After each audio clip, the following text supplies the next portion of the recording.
The Sallow-Faced Woman of Forrest Road, Edinburgh, by Elliott O'Donnell. Miss Dulcie Vincent, some of whose reminiscences appeared in my book of ghostly phenomena last year, is nearly connected with Lady Adela Minkin, who owns a considerable amount of house property, including one on Forrest Road in Edinburgh, and whose yacht at Cowes is the envy of all who have cruised in her. 3 years ago, Lady Adela stayed at the one on Forrest Road. She had heard that the house was haunted and was anxious to put it to the test. Lady Adela was perfectly open-minded. She had never experienced any occult phenomena herself, but very rationally she did not consider that her non-acquaintance with the superphysical in any way negated the evidence of those who declare that they have witnessed manifestations. Their statements, she reasoned, were just as worthy of credence as hers. She thus commenced her occupation of the house with a perfectly unbiased mind, resolved to stay there for at least a year so as to give it a fair trial. The hauntings, she was told, were at their height in the late summer and early autumn. It is, I think, unnecessary to enter into any detailed description of her house. In appearance, it differed very little, if at all, from those adjoining it. In construction, it was as if anything a trifle larger.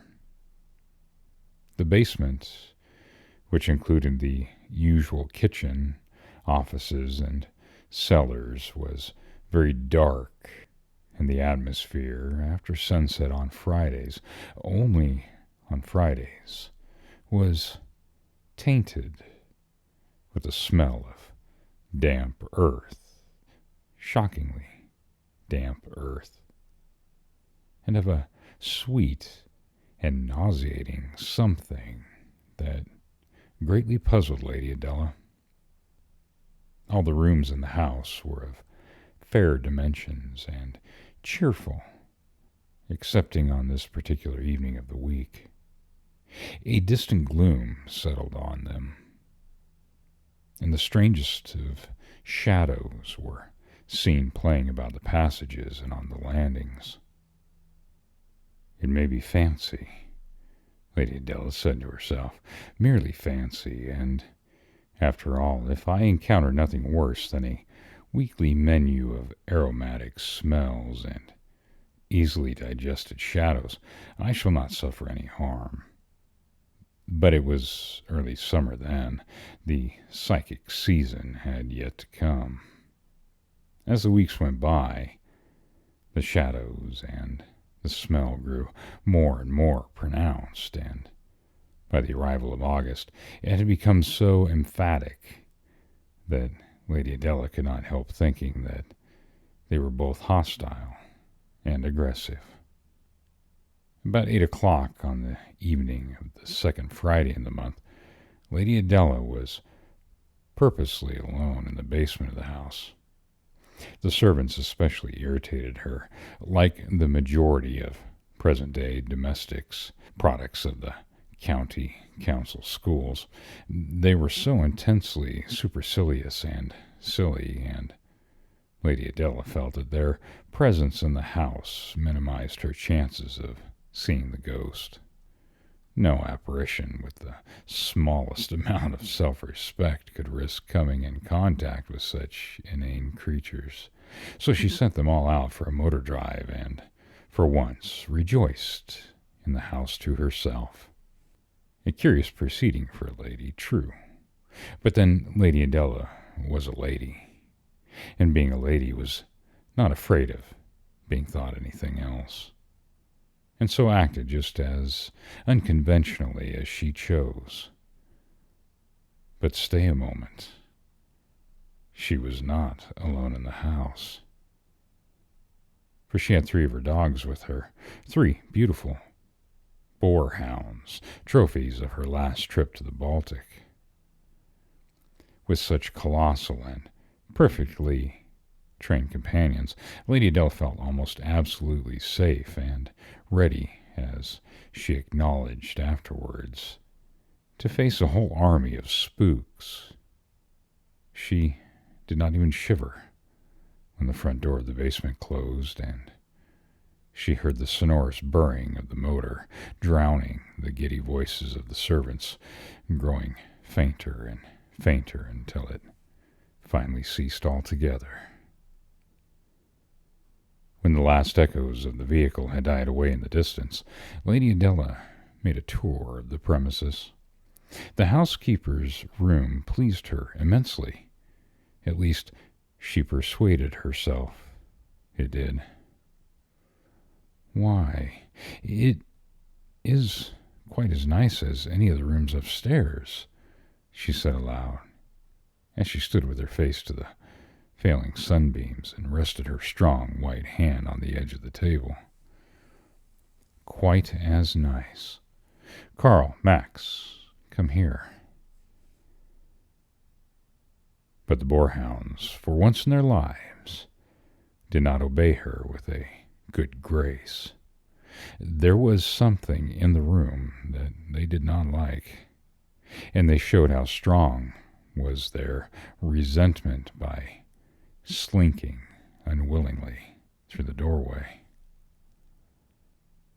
I wonder why that is, Lady Adele mused. I have never known them to do it before.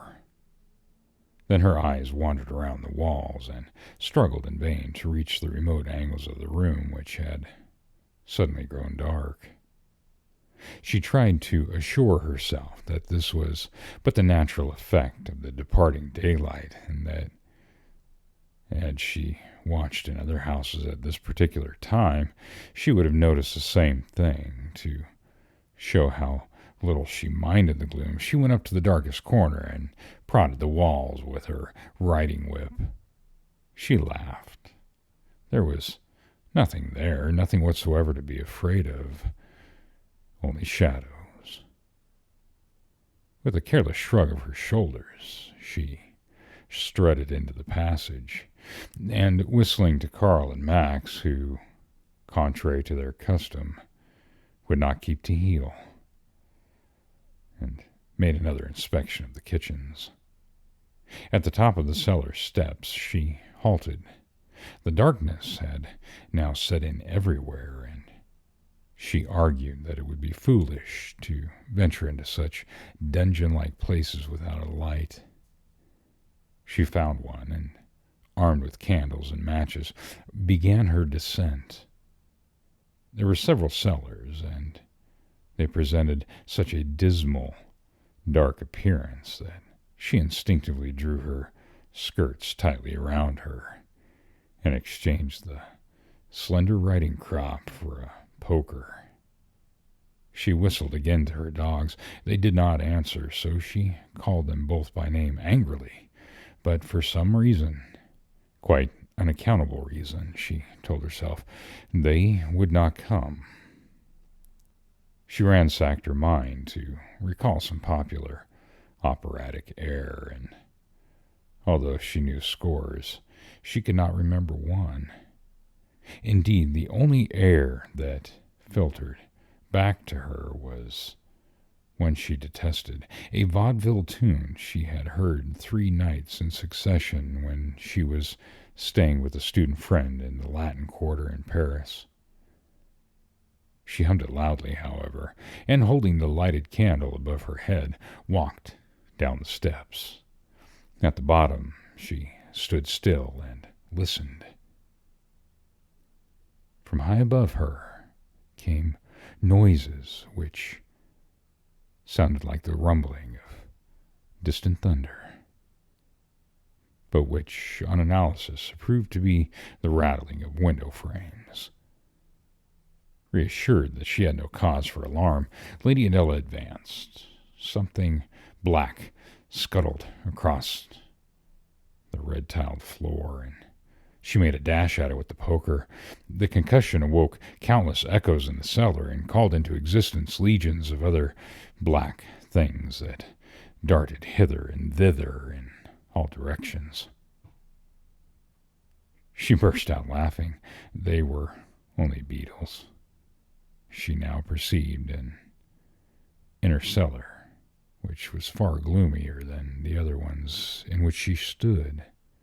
The ceiling was very low and appeared to be crushed down beneath the burden of a stupendous weight, and she advanced beneath it.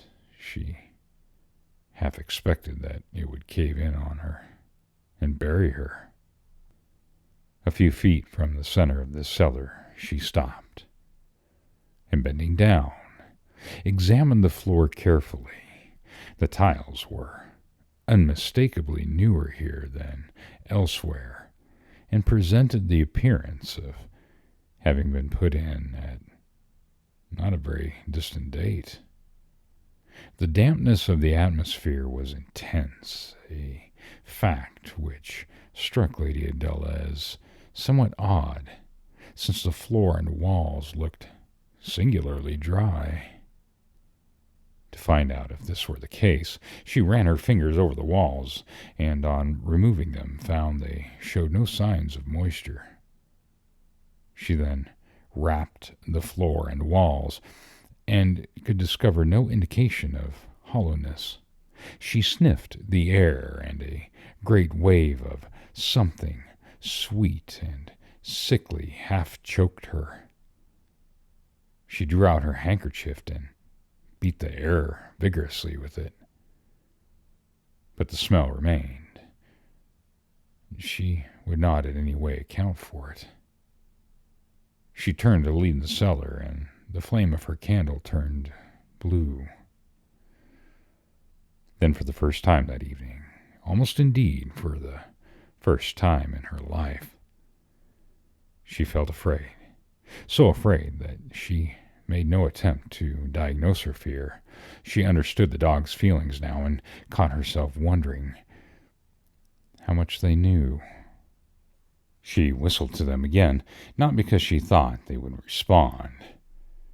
She knew only too well they would not, but because she wanted company, even the company of her own voice, and she had some faint hope, too, that whatever might be in the cellar with her would not so readily disclose itself if she made noise.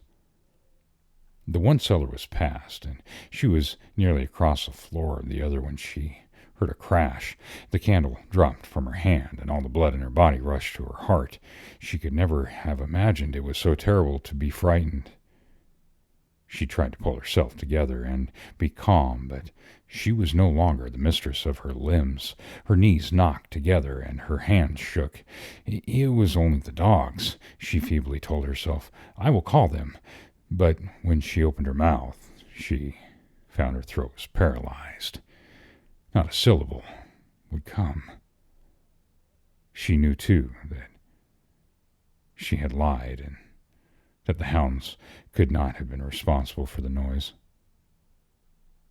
It was like nothing that she had ever heard, nothing she could imagine, and although she struggled hard against the idea, she could not help associating the sound with the cause of the candle burning blue and the sweet, sickly smell. Incapable of moving a step, she was forced to listen in breathless expectancy for a recurrence of the crash. Her thoughts became ghastly. The inky sea of darkness that hemmed her in on every side suggested every sort of a ghoulish possibility, and with each pulsation of her overstrained heart, her flesh crawled.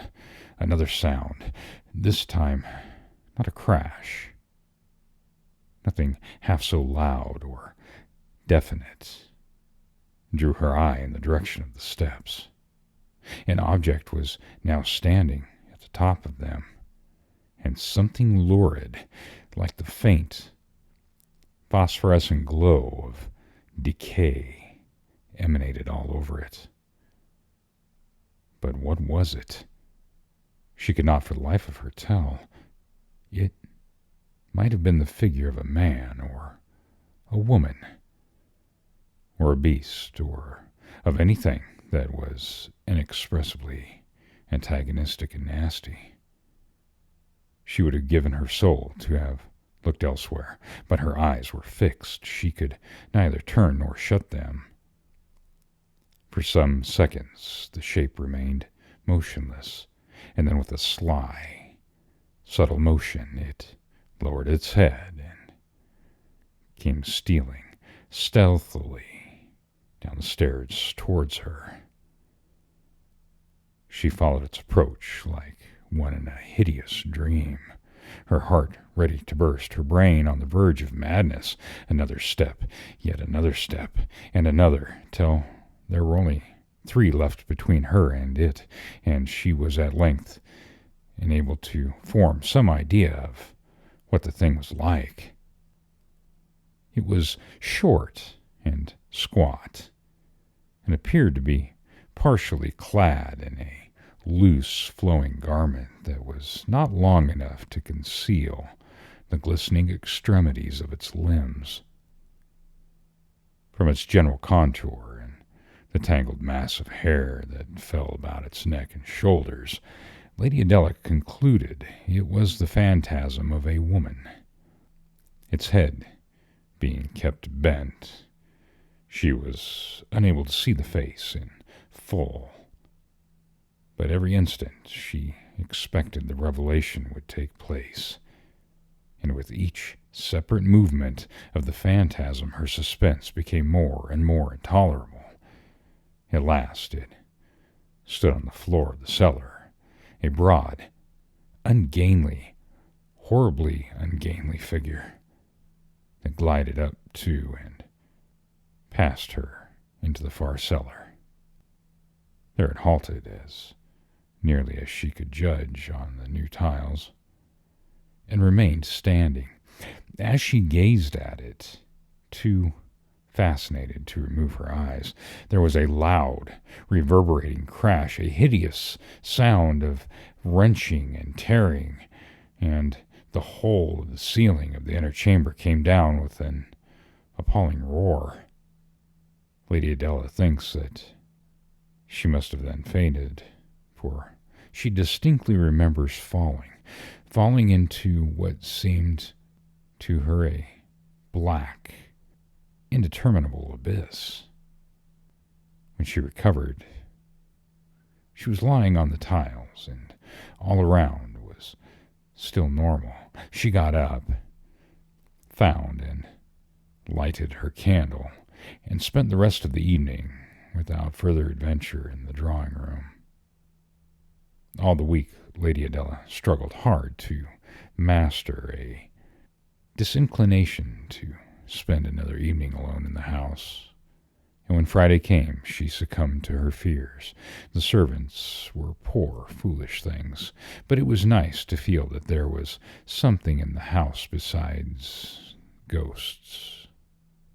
She sat reading in the drawing-room till late that night, when she lolled out the window to take a farewell look at the sky and stars before retiring to rest. The sounds of traffic had completely ceased, and the whole city lay bathed in a refreshing silence. It was very heavenly to stand there and feel the cool, soft air, unaccompanied, for the first time during the day, by the rattling, rumbling sounds of locomotion and jarring, discordant murmurs of unmusical voices fanning her neck and face. Lady Adela, used as she was to the privacy of her yacht, the freedom of her big country mansion where all sounds were regulated at her will, chafed at the near proximity of her present habitation to the noisy thoroughfare, and vaguely looked forward to the hours when shops and theaters were closed, and all screeching, harsh-voiced products of the gutter were in bed. To her, the nights in Waterloo Place were all too short, The day's too long for anything. The heavy, lumbering steps of a policeman at last broke her reverie. She had no desire to arouse his curiosity. Besides, her costume had become somewhat disordered, and she had the strictest sense of propriety, at least in the presence of the lower orders. Retiring, therefore, with a sigh of vexation, she sought her bedroom, and, after the most scrupulous attention to her toilet, put out the lights and got into bed. It was just 1 when she fell asleep, and 3 when she woke with a violent start. Why she started puzzled her. She did not recollect experiencing any very dreadful dream, in fact, no dream at all. And there seemed nothing in the hush, the apparent unbroken hush, that could in any way account for her action. Why, then, had she started? She lay still and wondered. Surely everything was just as it was when she went to sleep. And yet, when she ventured on a diagnosis, there was something different, something new. She did not think it was actually in the atmosphere, nor in the silence. She did not know where it was until she opened her eyes, and then she knew. Bending over her, within a few inches of her face, was another face, the ghastly caricature of a human face. It was a larger scale than that of any mortal lady Adela had ever seen. It was long in proportions to its width. Indeed, she could not make out where the cranium terminated at the back, as the hinder portion of it was lost in a mist. The forehead, which was very receding, was partially covered with a mass of lank black hair that fell straight forward down into space. There were no neck nor shoulders. At least, none had materialized. The skin was leaden-hued, and the emaciation so extreme that the raw cheekbones had burst through in places. The size of the eye sockets, which appeared monstrous, was emphasized by the fact that the eyes were considerably sunken. The lips were so curled downwards and tightly shut, and the whole expression of the withered mouth, as indeed that of the entire face, was one of bestial, diabolical malignancy. Lady Adela's heart momentarily stopped. Her blood ran cold. She was petrified, and she stared helplessly at the dark eyes. Pressed close to her, she saw them suddenly suffuse with fiendish glee. The most frightful change then took place. The upper lip writhed away from a few greenish yellow stumps. The lower jaw fell with a metallic click, leaving the mouth widely open, and disclosing to Lady Adela's shocked vision a black and bloated tongue. The eyeballs rolled up and entirely disappeared, while their places were immediately filled with the foulest and most loathsome indications of advanced decay.